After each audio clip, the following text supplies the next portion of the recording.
రాజధానిలో మళ్ళీ 44,000 ఎకరాల భూమిని తీసుకోవాలని చంద్రబాబు ప్లాన్ చేశారు. దీని మీద మీ అభిప్రాయం ఏంటి? చూడండి, చంద్రబాబు నాయుడు అమరావతి నిర్మాణం పేరుతో రియల్ ఎస్టేట్ వ్యాపారం చేస్తున్నాడనేది తొలి నుంచి మేము చెబుతున్నటువంటి వాదం. ఇప్పటికే ప్రభుత్వ భూమిని గాని అటవీ భూమిని గాని మొత్తం కలిపి 54,000 ఎకరాలు ఈ పాటికే ప్రభుత్వం దగ్గర ఉంది.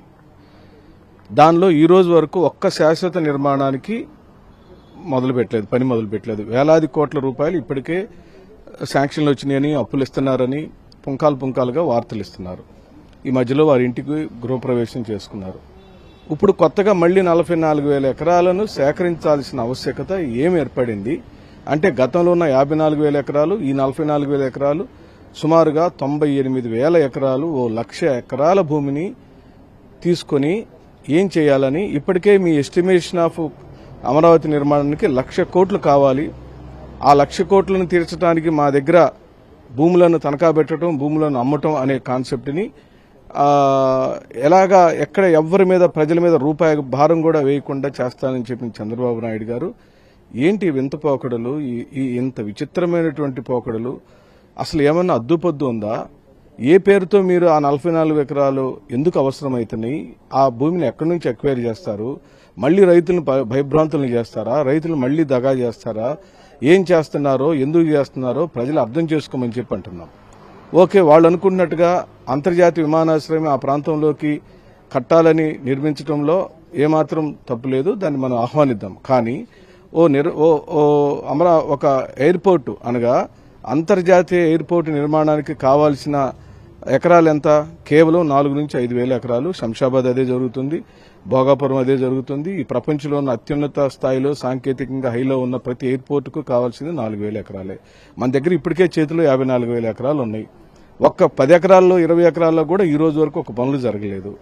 ఎందుకు మళ్లీ రైతుల దగ్గర నుంచి అప్పనంగా ఆ భూములు లాక్కోవాలని చూస్తున్నారు? మళ్లీ రియల్ ఎస్టేట్ వ్యాపారమే కదా చంద్రబాబు నాయుడు గారని ప్రశ్నిస్తుంది వైఎస్ఆర్ కాంగ్రెస్ పార్టీ. రాష్ట్ర ప్రభుత్వం మళ్లీ 44,000 ఎకరాలని అమరావతి కోసం తీసుకుంటుంది. దీని మీద మీ కామెంట్?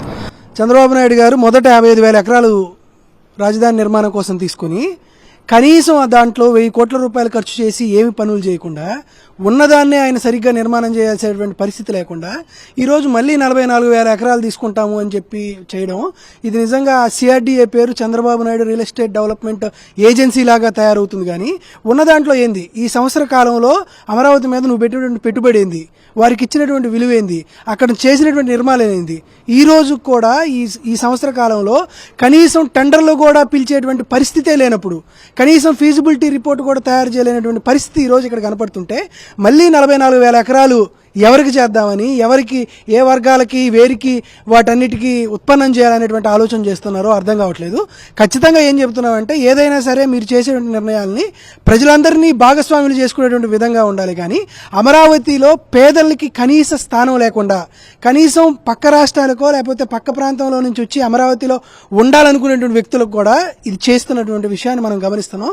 అమరావతి అనేది ప్రజా రాజధాని కాదు, అది కేవలం చంద్రబాబు నాయుడు గారు తన కోసం, తన పేరు కోసం కట్టుకున్నటువంటి రాజధాని. కాబట్టి తక్షణమే తీసుకున్నటువంటి వాటిల్లో నిర్మాణం ఏర్పాటు చేసి, తీసుకున్న వాటిని నిర్మాణాలు పూర్తి చేసి, ఆ తరువాత ఏదైనా 44,000 ఎకరాలు తీసుకోవాలి. కానీ ఒక రియల్ ఎస్టేట్ వెంచర్లు వేస్తున్నట్లు చంద్రబాబు నాయుడు గారు చేస్తున్నటువంటి నిర్ణయాన్ని మేము ఖచ్చితంగా వెనక్కి తీసుకోవాలని డిమాండ్ చేస్తున్నాం.